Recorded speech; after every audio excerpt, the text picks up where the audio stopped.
esta ordenanza que permite justamente vender el espacio que está allí en la esquina de San Martín y podríamos decir casi Roca, ¿sí? Por eso estamos en comunicación con el concejal Tino Rinaldi. Tino, muy buenos días. Yamila y Pedro te saludan. ¿Cómo te va? Buen día, Pedro, buen día, Yamila, a toda la audiencia y a Florencia también. ¿Cómo andan? Bien, muy bien. Bueno, una sesión intensa, podríamos decir, que se vio el pasado viernes. Sí, como bien planteabas vos, bueno, se solicitó iniciar el trámite para la enajenación a través de una licitación pública del edificio donde hoy se encuentra el Banco Patagonia, que es propiedad del municipio. Y bueno, ahí se presentó el proyecto el miércoles.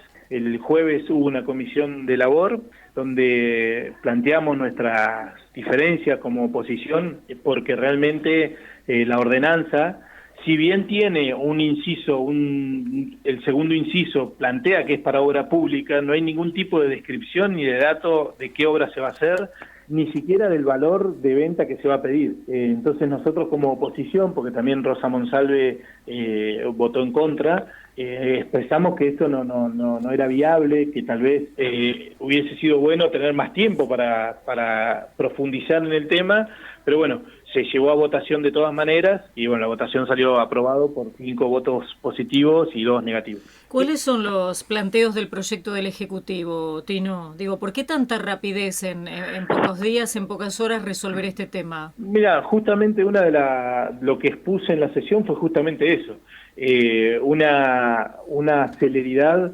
llamativa, porque lo que se hace en la ordenanza lo que plantea es autorizar al Poder Ejecutivo a iniciar la licitación y determinar que el dinero que se surja de esa venta sea para obra pública, pero no sabemos ni cuánto dinero hoy ingresa al municipio gracias al alquiler del banco, ni cuánto dinero se va a pedir como base para iniciar la licitación, y tampoco qué plan de obras hay. Entonces no hay herramientas para poder aprobar este proyecto para nosotros como oposición. Seguramente el oficialismo debe tener una planificación, que los concejales del oficialismo deben estar interiorizados, pero nosotros como oposición no tenemos información para profundizar y para poder apoyar una medida que, por supuesto, nosotros con la obra pública estamos totalmente a favor de la obra pública.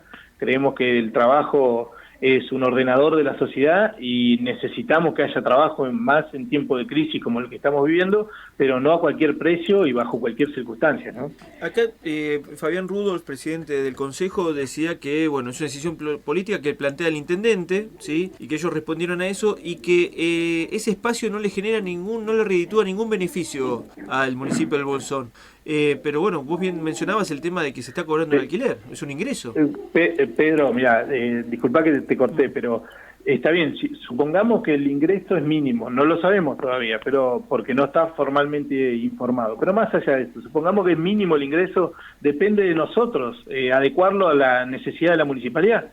Es algo que nosotros en el Consejo Deliberante o incluso desde el Ejecutivo se puede presentar un proyecto de ordenanza donde se aumente el alquiler del banco, digamos. O sea, eso es algo que no tiene mucho asidero. Tal vez hoy es así, que no tiene mucho peso económicamente, pero eso no significa que te tengas que desprender de un bien que vos podés, insisto, actualizar las tarifas que vos quieras para lograr recaudar para que el municipio pueda funcionar. Sí, en algún momento se volvió a plantear la posibilidad, porque se había hablado tiempo atrás de trasladar justamente el Palacio Municipal a ese espacio. ¿Eso está descartado, ni se trató? No, es que la verdad es que yo estaba saliendo para la reunión del COEM, del Comité de Emergencia, el miércoles. Yo soy uno de los concejales que voy en representación del Consejo al Comité de Emergencia. Y antes de salir me entero que que al otro día iba a haber una comisión de labor y el viernes una sesión. Y a la tarde, cuando llegué a mi casa, 3 horas después, logré ver que se había presentado este proyecto. Entonces, con esta premura, digamos, con esta rapidez, no se puede profundizar en ningún tipo de proyecto, de plantear ni siquiera un proyecto alternativo, de decir, no, mirá, en vez de venderlo, pongamos el Palacio Municipal ahí o lo que sea.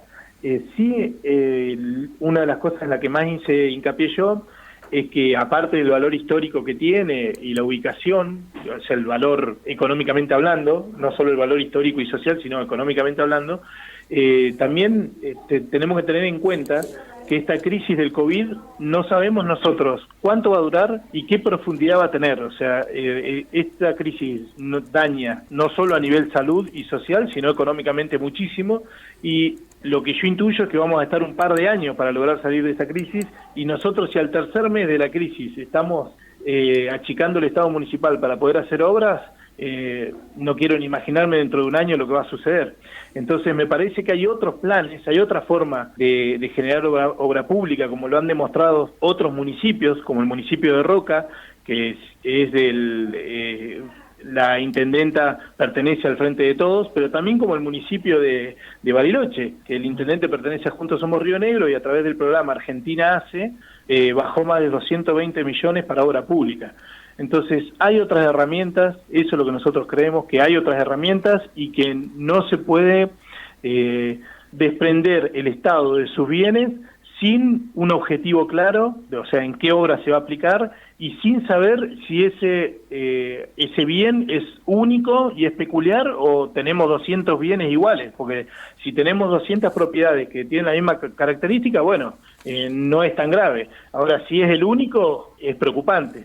Entonces, sin toda esta información, es imposible que nosotros como opositores hagamos un acto de fe para aprobar este tema, ¿no? Sí, la legalidad estaría dada porque, bueno, son mayoría en el Consejo Deliberante. El tema parece ser la legitimidad, ¿sí?, de esta situación. La pregunta es,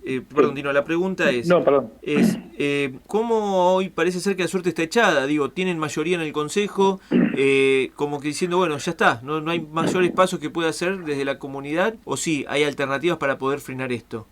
Obviamente yo lo que planteé en la sesión es que esto no hay una ilegalidad en esto que se está planteando. Yo lo que hice fue presentar otras opciones para que no tengamos que llegar a hacer esto. Y después hay herramientas que da la Carta Orgánica, como la iniciativa popular, que es la recolección de firmas y llegar a un 10% del padrón. Con eso se puede rever una ordenanza que ya fue aprobada o incluso derogarla, perdón. De todas maneras, esto es algo que tenemos que consultar. Estamos reuniéndonos con los demás partidos que componen el Frente de Todos, pero también con otros partidos como Encuentro por la Democracia y la Equidad, y hoy a la tarde tenemos entendido que el radicalismo va a tener una reunión abierta al público para evaluar a ver qué van a hacer o qué idea tienen ellos, y bueno, ahí estamos en contacto permanente para ver cómo podemos articular una respuesta si es que queremos hacerlo, ¿no? Eso va a depender de lo que la sociedad diga. Nosotros sí hicimos ayer una conferencia de prensa desde el Frente de Todos porque la sociedad, lo que notamos fue que el viernes, después de la sesión, empezamos a recibir llamados de todo tipo, de representantes gremiales, de otros partidos, incluso de gente, de vecinos comunes y corrientes que estaban muy inquietos y estaban con cierta tristeza por este tema y preocupación. Entonces tuvimos que hacer esta conferencia de prensa para explicarle a la sociedad lo que está pasando y, bueno, que estamos dispuestos a hacer lo que la población quiere. Si la población quiere que este predio se venda, bueno, nosotros ya hicimos el reclamo, creemos que hay otra forma de financiar obra pública, pero si la población quiere que esto no suceda, bueno, juntémonos y articulemos para ver si esto se puede llevar adelante o no. ¿Y esto hay un plazo, Tino? Digo, ¿qué es lo que estipula la Carta Orgánica? Los plazos que siguen ahora el Ejecutivo, bueno, tiene que promulgar la ordenanza o vetarla. Obviamente lo lógico es que la promulgue porque la presentó el Ejecutivo, no el proyecto de ordenanza. Y después se abre, cuando el Ejecutivo decide abrir la licitación, bueno, empiezan los plazos de presentación de pliegos y demás, que ya empieza a correr plazos de una licitación común y corriente, digamos.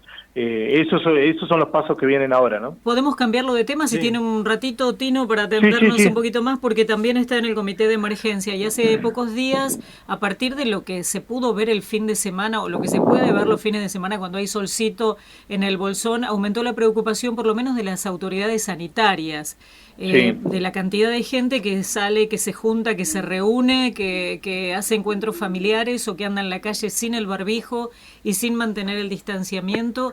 ¿Qué análisis se hizo dentro justamente del comité de emergencia?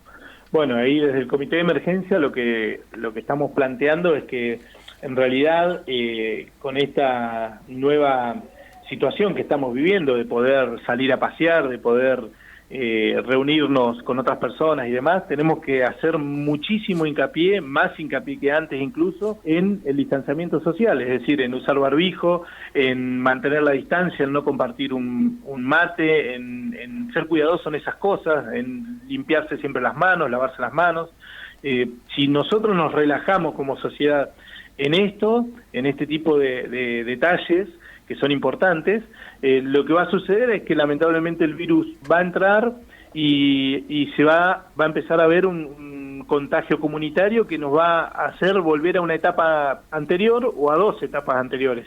Es decir, vamos a tener restricción para poder salir a la calle, como fue al principio de esta pandemia. Sí. Ayer, bueno, incluso había gente que pedía que saliera Gendarmería a la calle para controlar que mantengamos el distanciamiento. ¿En su momento no se había declarado la obligatoriedad de usar barbijo en la calle? ¿Qué pasó con esto? Me parece que al principio, o sea, como que era obligatorio y que el que no tuviera barbijo iba a tener una multa. Sí, es obligatorio, eso está todavía la ordenanza vigente, es obligatorio la utilización de barbijo, pero en última instancia, más allá del control que hay que hacerlo, o sea, tiene que estar la policía caminera, todos los entes del Estado para controlarlo, tienen que hacer. Pero también, en última instancia, tenemos que, como ciudadanos, como vecinos, ser lo más responsable que podamos, ser lo más cuidadoso que podamos, porque esto no terminó. Si bien ya van 3 meses largos de esta pandemia y se nota el cansancio en la sociedad, que quieren salir a disfrutar de la vida como era antes, y bueno, hay que entender que lamentablemente ya no va a ser como era antes en muchos sentidos y vamos a tener que tener estas precauciones constantemente. Claro, se puede salir pero con el barbijo. Con el barbijo y aparte el distanciamiento social es importante. Si uno fue a Bariloche o a un lugar donde hay contagios, tiene que venir y hacer 2 semanas de aislamiento, digamos, hay que hacerlo y no podemos pretender, más allá del esfuerzo que están haciendo los organismos de control que tenemos acá en la localidad, en última instancia tiene que haber un compromiso social nuestro de decir, bueno, por responsabilidad social cumplo con estas normas porque lo estamos viendo, lo vimos en Europa lo que sucedió, vimos en Italia que se llevó a un nivel en que decidían qué persona moría y qué persona vivía porque había para atender un número reducido de personas, entonces los más ancianos se dejaban morir y la verdad que yo creo que todos coincidimos en que no queremos vivir eso en nuestro pueblo, claro. No queremos decidir quién vive y quién muere, entonces para eso lo que hay que hacer es disfrutar de todas las libertades que tenemos, que podés salir, pero con barbijo, podés ir a un comercio, pero ponete alcohol en gel, si son 2 personas las que pueden entrar y hay 2 adentro, hay que esperar afuera un ratito, digamos, estas cosas que son simples y que parecen tonterías, son muy importantes porque eso es lo que está logrando que nosotros acá en el pueblo, a pesar de haber tenido gente contagiada, no hubo circulación viral. Porque una cosa es tener un caso en particular, que después se aísla y se logra tratar, como ha sido acá en un par de ocasiones, y otra es que ya el contagio sea desmesurado y por no tener todo este tipo de conducta como es la limpieza de las manos y demás, se propague por toda la sociedad. Entonces tenemos que seguir, lamentablemente es cansador, en lo particular yo tengo 2 nenas chiquitas y es difícil porque las nenas quieren, como todo niño, quiere salir a jugar y todo, y bueno, hay que explicar que es una situación anormal y que tenemos que fortalecer este tipo de conductas para que no volvamos a las etapas anteriores que son todavía más duras. Bien, Tino, teniendo en cuenta que su participación en el COEM también, te hago una consulta porque estamos hace ya varias horas bajo alerta meteorológico por intensas nevadas y lluvias en la zona. No sé si se tomaron las medidas preventivas, algún consejo para la población. Sí, las medidas preventivas están tomadas. Nosotros ahora, mañana tenemos la reunión del COEM donde se va a salir seguramente con una difusión desde todas las instituciones que participamos ahí, justamente para esto, tomar la precaución de circular con cadena en los lugares donde es necesario. Eso se va a definir bien mañana y bueno, la precaución que ya sabemos nosotros, porque aparte del coronavirus, nosotros siempre en invierno, bueno, tenemos nevadas, tenemos temperaturas muy bajas y eso hace que tengamos que ser muy cuidadosos al conducir, muy cuidadosos cómo circulamos y demás. Perfecto, entonces, bueno, Tino, por nuestra parte, entonces, gracias por el contacto, gracias por transmitirnos todo lo que está sucediendo en relación al Consejo Deliberante y con esta situación que se está viviendo con este lote, este edificio que está en la esquina de allí, en Roca y San Martín. Sí, gracias por toda la información y ante cualquier novedad mantenemos el contacto. Bueno, no, muchas gracias a ustedes, a la audiencia, y para lo que necesiten, acá estoy.